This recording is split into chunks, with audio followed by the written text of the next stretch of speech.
Hello दोस्तों, welcome to the nice world जहां हम निफ्टी को एलियट वेव पर्सपेक्टिव से एनालाइज करते हैं। आज मार्केट ने कल के हिडन बियरिश डाइवर्जेंस को निगेट करते हुए एक बाउंस बैक दिया। हालांकि इस जगह में आप देखिएगा एक डाउन मूव आया ही था, लेकिन अल्टीमेटली ये ऊपर गया। तो आज के इस एनालिसिस में हम डेली चार्ट और 5 मिनट चार्ट में एलियट वेव के फ्रैक्टल्स को देखेंगे और डिकोड कर लेंगे कि कल का मूवमेंट और आने वाले दिन में मूवमेंट किस तरह से हो सकता है। तो वीडियो को अंत तक देखना सुनिश्चित करें ताकि मार्केट वोलेटिलिटी के बीच में भी आपको एक क्लैरिटी मिले मार्केट में ट्रेड और इन्वेस्टमेंट दोनों करने के लिए। और जिन दोस्तों ने अभी तक चैनल को सब्सक्राइब नहीं किया है लेकिन चाहते हैं सीखना, तो चैनल को सब्सक्राइब जरूर कर लीजिएगा और अगर वीडियो पसंद आए तो वीडियो को लाइक और शेयर जरूर कर दीजिए। इससे मुझे मोटिवेशन मिलेगा आपके लिए मेहनत करके ऐसे कंटेंट बनाने के लिए। तो चलिए चलते हैं सीधे चार्ट पर। Elliott wave analysis in daily chart of Nifty. इसमें मैंने आपको बताया था कि वेव 4 एक फ्लैट करेक्शन बना रहा है जिसमें 4A 4B कंप्लीट हो चुके हैं और 5 जनवरी 2026 के बाद जो करेक्शन आया है this is because of wave 4C। और मैंने आपको पहले भी बताया हुआ है, कहीं भी वेव सी जो है 5 सबवेव स्ट्रक्चर इस तरह से बनाता है और ये अगर वेव 4 वेव 1 को ओवरलैप नहीं करता है तो ये इम्पल्स होता है, लेकिन अगर वेव 4 वेव 1 के टेरिटरी में एंटर करता है तो ये डायगोनल होता है और वेव सी में जो डायगोनल होगा that will be an ending diagonal. ये आप समझ गए। अब देखिए इसमें क्या हो रहा है। Fractal 1 complete, fractal 2 complete, fractal 3 जो है अभी लग रहा है कि कंप्लीट हो चुका है और ये वेव 4 का अपमूव ऊपर की ओर जा रहा है, इस तरह से लग रहा है। लेकिन यहां पर अगर आप देखेंगे कि ये यहां से यहां जिस तरह का मूव हुआ है ये इतना फास्ट एंड फ्यूरियस हुआ है, बीच बीच में हालांकि आपको ग्रीन कैंडल दिखेंगे तो लगता है कि ये वेव 3 का ही करेक्शन है। और वेव 3 के बाद एक बाउंस बैक जो मिल रहा है, अभी 2 ग्रीन कैंडल आप यहाँ देख रहे हैं, ये most probably because of this wave 4। Wave 4 में अब देखिए मैंने फिबोनाची रिट्रेसमेंट इसमें जो लगाया है, ये फ्राइडे नहीं सैटरडे को जो वीडियो अपलोड किया उसमें मैंने आपको बताया भी था 23.6% फिबोनाची रिट्रेसमेंट लेवल इज 23,622 और ये आज यहाँ पर हीट हो चुका है। आज का हाई है 23,656.80 और वहाँ से थोड़ा सा करेक्शन हुआ है इसमें, ठीक है। अब ये अगर इसके ऊपर निफ्टी जाता है तो नेक्स्ट फिबोनाची रिट्रेसमेंट लेवल 38.2% ये है 24,032 का और 50% फिबोनाची रिट्रेसमेंट लेवल है 24,364 का। यहाँ पे आप इसको ध्यान से देखिए। तो इस हिसाब से इसमें से कहीं भी ये जा सकता है और उसके बाद फिर इसको एक डाउन मूव नीचे की ओर करना पड़ेगा। अगर ये एक फ्लैट करेक्शन है तो 4A के लो यानी 21,900 के आसपास में इसको आना ही पड़ेगा। लेकिन एक कंडीशन है जिसमें ये 4C पहले कंप्लीट हो सकता है, जो मैंने आपको बताया भी है। जब भी हम लोग फ्लैट का डिस्कस करते हैं, देखिए ये बी यहाँ तक और सी अगर इस ए तक आता है, ये फ्लैट हो गया। लेकिन कभी कभी ऐसा भी हो सकता है कि ये वेव सी वेव ए के एंड तक नहीं आता है, यहीं से फिर ये ऊपर की ओर चला जाता है। यानी ए, बी और सी ऐसे फ्लैट को रनिंग फ्लैट कहते हैं। क्या कहते हैं? Running flat.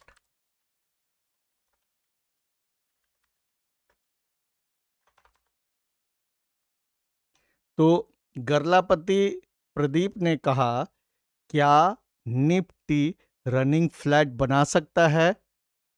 तो अभी जो स्थिति लग रहा है, मुझे इसके चांसेस थोड़ा कम लग रहे हैं कि निफ्टी यहाँ से सीधे यहाँ तक चला जाए।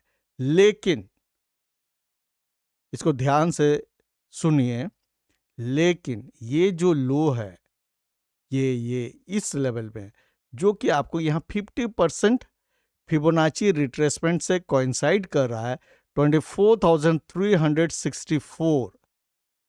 अगर मार्केट इसके ऊपर सस्टेन करता है, उसके बाद इमीडिएट जो लेवल है 24,695, अगर इसके ऊपर सस्टेन करता है तो फिर हम लोग रनिंग फ्लैट के बारे में सोच सकते हैं। उसके पहले अभी नहीं सोचेंगे। ठीक है, ये आप इसको ध्यान में रखिएगा। तो डेली चार्ट में मैंने आपको फिबोनाची रिट्रेसमेंट लेवल फिर से बता दिए हैं। तो अब 5 मिनट चार्ट में जाके देखेंगे कि आखिर क्या हुआ कि कल के हिडन बियरिश डाइवर्जेंस को निफ्टी ने पूरी तरह नहीं माना और निफ्टी ऊपर की ओर बाउंस करने में सफल हुआ। तो चलिए 5 मिनट चार्ट पर। निफ्टी 5 मिनट चार्ट पर देखिए, यहां से ये 16 मार्च के 10:55 वाले 5 मिनट कैंडल से ये अपमूव ऊपर की ओर गया। ये ड्राइंग बाद में देखिए, पहले यहां देखिए। Price made lower low and at the same time RSI made higher low. This is regular bullish divergence. Regular bullish divergence या inverted head and shoulder pattern जो है, एलियट वेव के शुरुआत को बहुत बार दिखाता है। इस पॉइंट से जो ऊपर की ओर मूव शुरू हुआ, ये बाउंस का लोअर पॉइंट है। यहाँ बुलिश डाइवर्जेंस हुआ, ऊपर गया और कल हमने यहाँ देखा था हिडन बियरिश डाइवर्जेंस। इसको यहाँ से इस तरह से हमने ये किया था, लेकिन आज निफ्टी ने इसको निगेट करते हुए ये ऊपर गया। हालांकि आप यहाँ देखिए, यहाँ शुरू में एक जबरदस्त डाउन मूव यहाँ आया, करेक्शन, फिर ऊपर गया और यहाँ से एक करेक्शन मिला था। तो कभी कभी क्या होता है कि आप जो एनालिसिस करते हैं, मार्केट उससे डिफरेंट चलने लगता है। इसलिए मैं हमेशा कहता हूँ कि लाइव मार्केट के कैंडल्स को देखना जरूरी है।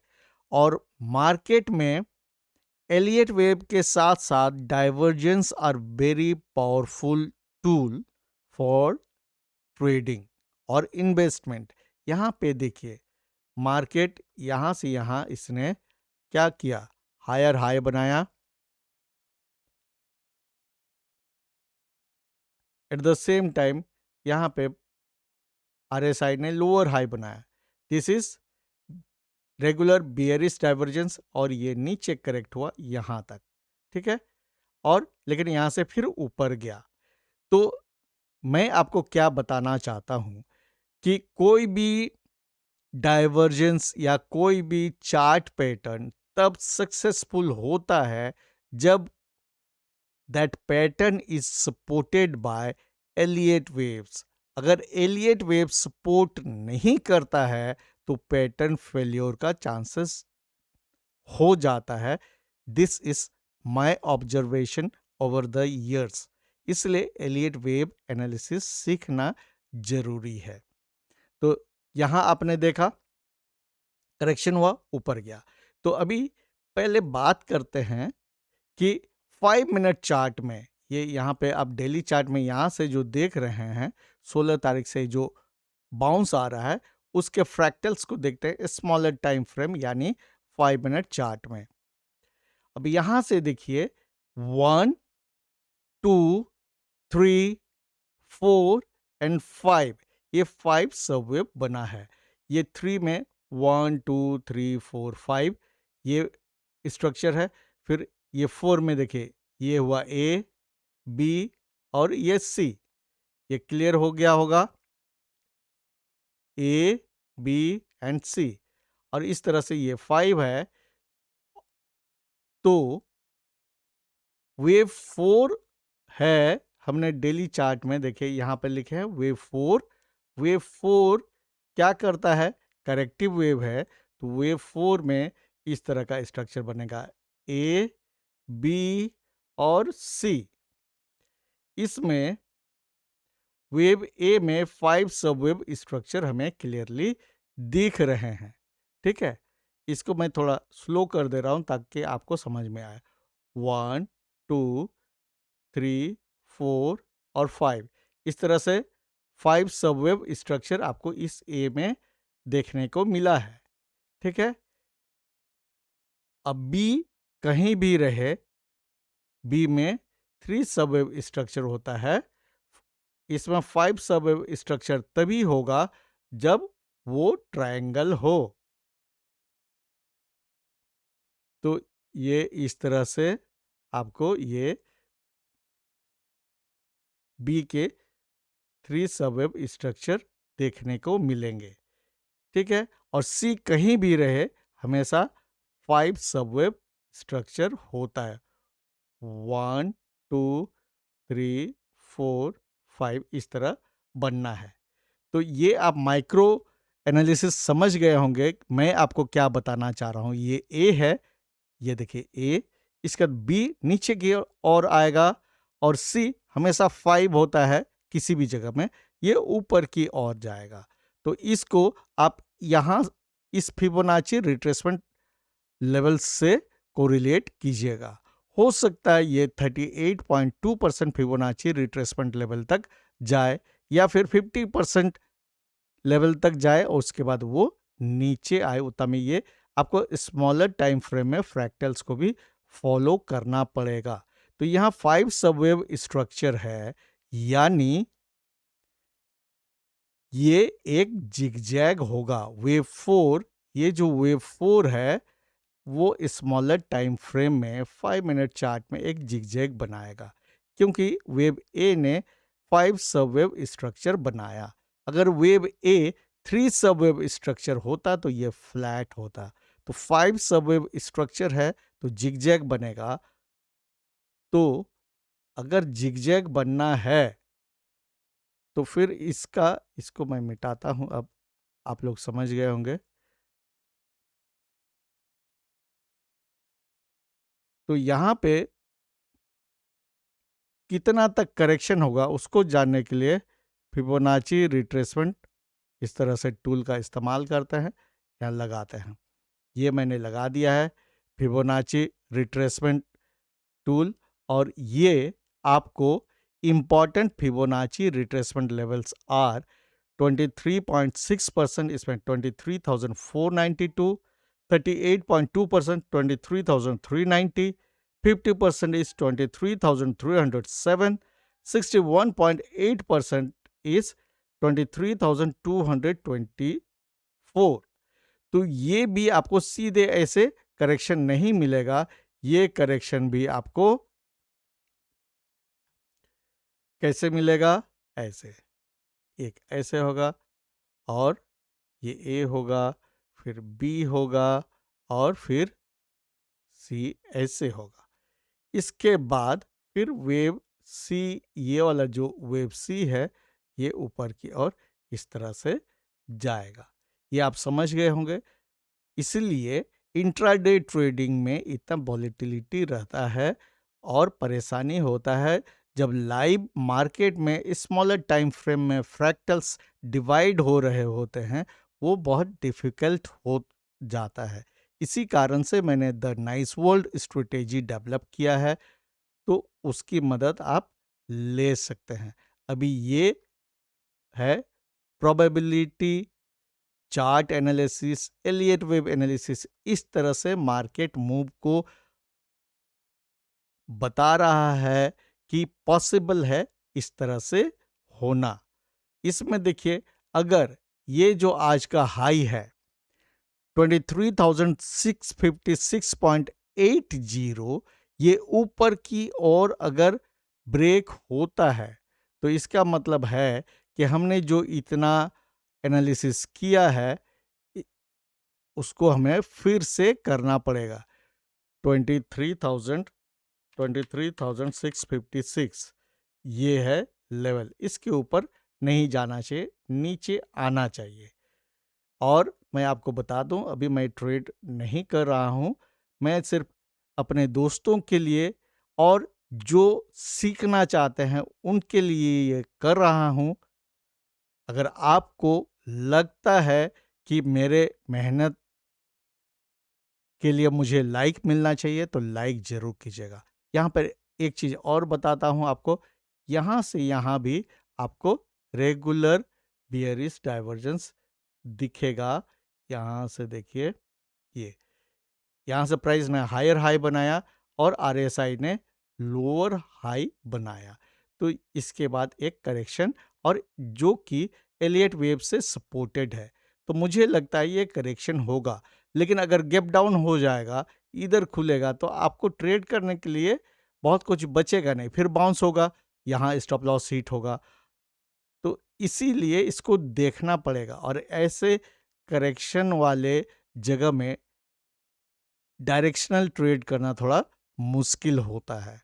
तो ध्यान रखिएगा मनी मैनेजमेंट और रिस्क मैनेजमेंट का और ट्रेडिंग साइकोलॉजी का। अगर आप नहीं जानते हैं तो पहले सीखिए, तभी एक्टिव ट्रेडिंग में आइए, नहीं तो अभी ऐसे समय में किनारे से मार्केट को देखिए और सीखने की कोशिश कीजिए। तो आज के लिए इतना ही। अगर आपको ये वीडियो अच्छा लगा हो तो वीडियो को लाइक और शेयर जरूर कर दीजिएगा, और जिन दोस्तों ने अभी तक चैनल को सब्सक्राइब नहीं किया है तो चैनल को सब्सक्राइब करने के बारे में ज़रूर सोचिए। अगर आप एलियट वेव एनालिसिस या क्लासिकल टेक्निकल एनालिसिस सीखना चाहते हैं और इंडिपेंडेंट होना चाहते हैं, तो मिलते हैं नेक्स्ट वीडियो में। तब तक के लिए keep learning and stay safe.